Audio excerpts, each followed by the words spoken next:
got mixed up with some drug dealer. I'm gonna kill these guys. Really? What makes you think you can kill a man? I read it in a crime novel.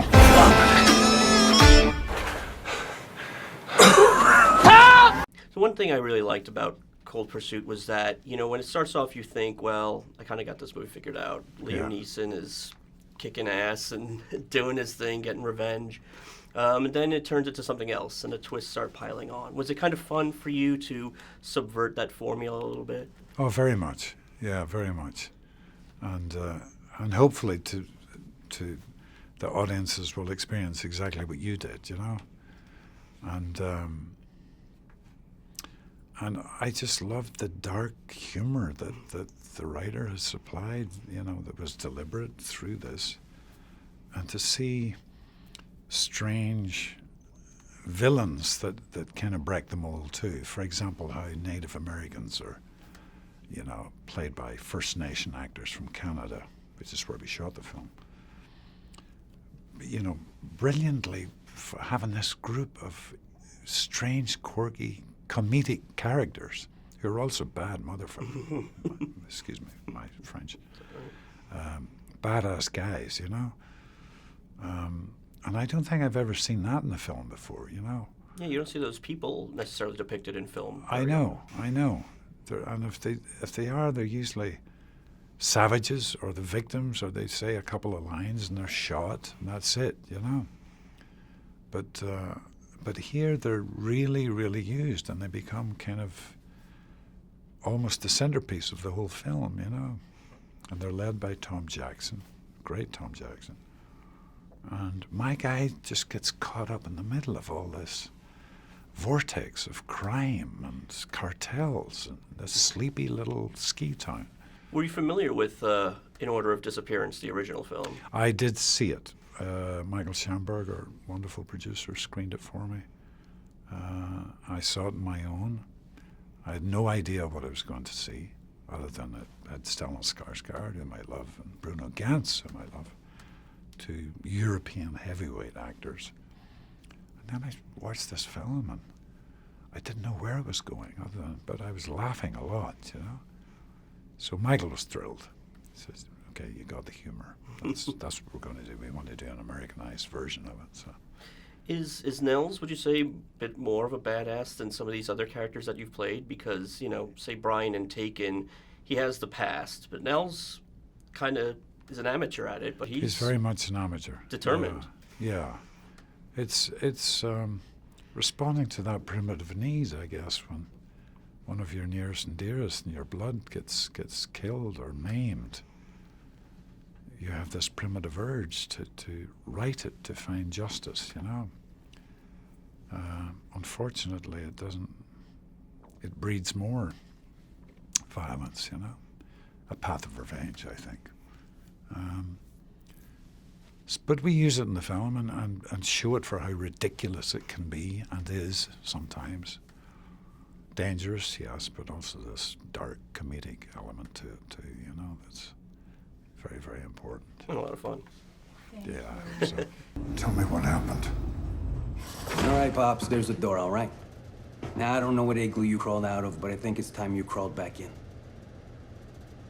And trust me, that's your best move.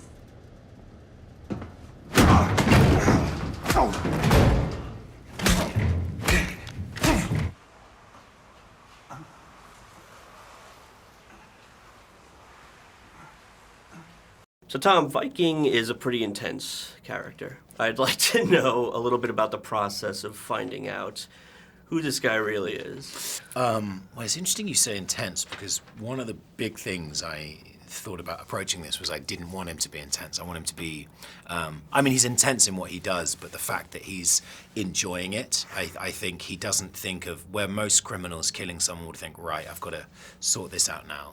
He'll sort of go, bang, shoot someone's head off and go, well, someone clean that up. So, you know, he's a bit sort of fun and playful in that way, and that's what I wanted him to be. And the more we worked in rehearsals and everything, the more we were leaning towards this bigger character. They said, look, we don't want just another, because Liam is so sort of solid and Liam. And they said, well, we need a counterbalance to that. We need this sort of almost clown-esque, grotesque almost character. And he gets bigger. You know, I wanted to track him. At the beginning of the movie, he sort of starts off quite stoic. He's quite sort of small. He's in the car and he doesn't really show his true colours. And it's when things start to unravel, that's when he starts to really lose his tether, and then his wife winding him up. And you actually see underneath, he's trying to keep this sort of very cool, cold exterior, but underneath he's just a petulant child who unravels throughout the film. Exactly, and interesting, the movie's themes, one of its main themes is fathers and sons, and, you know, this guy's kind of living in his father's shadow and probably trying to rise to the occasion, but he's kind of a spoiled brat in a lot of ways too. Absolutely, right? and I thought to myself, I think Viking was probably a big disappointment to his father. I think his dad was probably quite a smart, almost kind man, you know, a bit like Tom Jackson's character, White Bull, almost honourable. But then Viking, all he wants to do is kill people. He's just mean. He's a bully. He's the kind of guy who wants to pull the legs off an insect and, you know, torture a cat sort of thing. So I think he's a big disappointment to his dad, and he probably knows it. But he's also trying in his own way to be a good dad to his son, and his son is very different than him. What was the relationship like with you and the young actor who played your son? And, you know, did you scare him sometimes when you're going that big? He was wonderful, and actually, I didn't really think about him being a good dad, but in hindsight, all of the scenes I had with him, Viking was actually a bit smaller, and he's trying to hide things. And the first thing we see is him trying to teach his son. He's completely misplaced. You know, he's like, you should read Lord of the Flies. The way is to kill everyone else, and that's how you should survive in the world. But then the scene in the car when it's mentioned, Ben's character sort of mentions to me, oh, someone's gone missing. I'm like, we don't talk about work in front of my kid. So he is trying to be a good father. He just doesn't know how to do it, you know.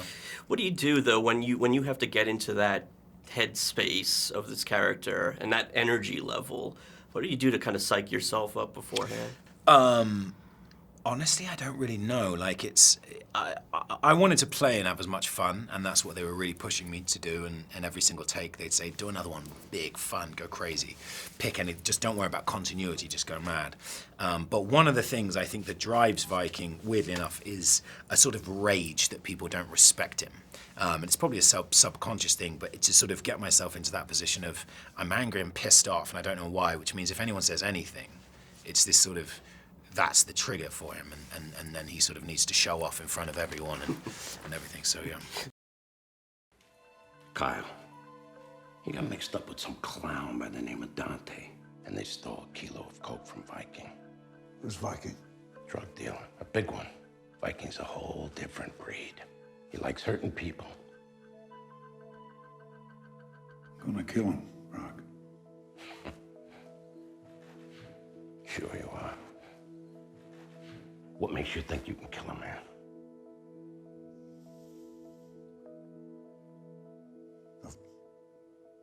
I've killed 3 of his guys. What did you do with the bodies? Wrapped them in chicken wire, threw them in the gorge. Where'd you learn that? I read it in a crime novel.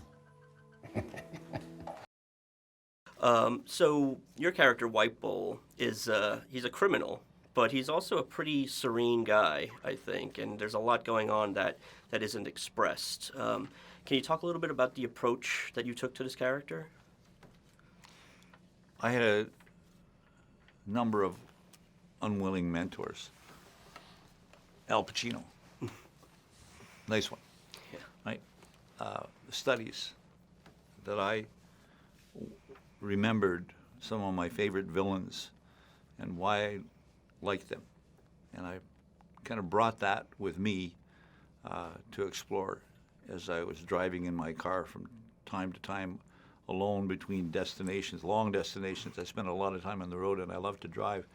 So I'd be riding in my car rehearsing these lines, trying to figure out whether or not I could actually hear what I was saying, you know, because you have to really hear what you were saying. And, you know, in that audible mirror, I decided, okay, I'm starting to understand. This is before I even got the role.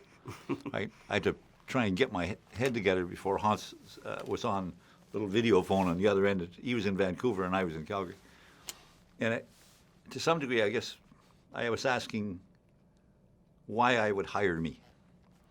do I care about this guy? Do I think that this guy has morals behind all of the stuff that he does? Because I believe very strongly in virtues and morals and walking high ground, and the reason that the high ground gets walked. And you had to search for that in this character. But when I found it, I realized just basically as the character, he was a human being with common feelings and understanding that if I lost my son, that I'd feel a lot like this person. And that's not a great place to go, right? But when you know that's the start, and we shot this pretty much chronologically. So when you got that off the hop and you realized that there was something very deep and emotional going on with this person and the survival of not only his family, but his comrades and the places where he came from. And you know, I don't think we see often, I guess, Indigenous Canadians, what you might call them, portrayed on film. How important was it for you to be a part of that? Inclusion, diversity, recognition, understanding that we're not necessarily as different as you think we are. We are fiercely, fiercely independent in our world as people of culture. But when something happens, all of that color goes away. And we become brothers. We become bonded, stronger.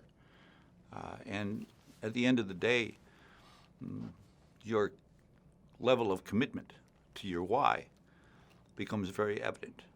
And if you're true to that, then the level of success will be determined and your destiny will be defined by that. You know, it's not easy to out-badass Liam Neeson, but I think you give him a run for his money in this movie. Are we going to see you enter the action hero phase of your career? Yes, is the answer. I wouldn't be surprised if it might be another name of a new project, you know, under Lionsgate, but I wouldn't be surprised to see White Bull's name out there again.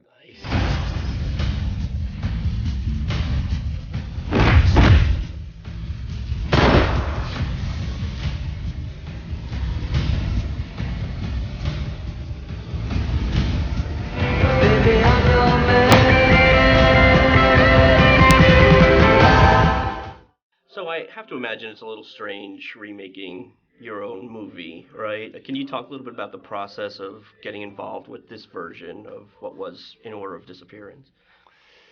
Yeah, I mean, it's the common lore is sort of don't redo your own movie. But I must admit it's been fun to do it. And it was Michael Schamberg, the producer, who asked me to consider doing it myself because of the tone that he felt that the original had, that he didn't think anybody would catch as easily, at least. And, you know, one of the temptations, obviously, working with him, working with Liam, working with a great cast, and being able to set the film in a new culture and tell it to a new audience was attractive. So after having, you know, thought of that and then thinking, well, if I was a theater director, had put up a play in Oslo and was asked to do that on Broadway, would I do it? And the answer is probably yes. So, and I, you know, when people tell me I can't do things, I'd love to do them. So it was also an element of that, if you will. And once I said yes, you know, you get into the project and it takes on its own life, and I didn't feel like redoing a film at all, you know. And certainly, you know, it's different. It's got, I think it has this more or less the same tone, but it also has some other qualities. I think it has got some real new stuff to it that's really fresh. But inevitably, you're going to encounter scenes that are very similar to the original. Mm-hmm. And are there challenges to approaching it in a different way, or looking at it from a different perspective, so you're not just kind of copying what you've already done? Yeah. And I did very early on. I did that. You know, there's for instance, a lot more of a moving camera in this one. Not necessarily big moves, but just little gentle moves. And part of the reason for that, not being in the original, was you know, it was a tiny crew up in the mountains, so mostly it was just, you know, a static camera. And that in that process we used that that benefit. Here we try to do different things in terms of being a little bit more organic and not as tableau and certain ways of describing it. And then shooting in the Rockies, which is it's very majestic and fantastic landscape. While in Norway, it's almost like infinite white space. It's it offers you some different things as well. Liam Neeson seems, even though it's different from the movies we've come to expect from him recently, he seems like a natural for this role. Was he always sort of like the first choice for you guys? I think the moment Liam said he would like to do it, and the reasons he would like to do it for, which was to do something different, then he seemed like the perfect fit, because he has such great capacity as an actor, and being able to bridge that mix of genre with both being believable as somebody with the gravitas to and the dedication to go out and do this, and at the same time being smart enough and insightful enough to play an amateur well, really out of his depth. Seems it was quite a good match. When you drive the same road day after day, it's easy to think about the road not taken. But I picked a good road, and I stayed on it. Nels Coxman, Citizen of the Year. Good for him.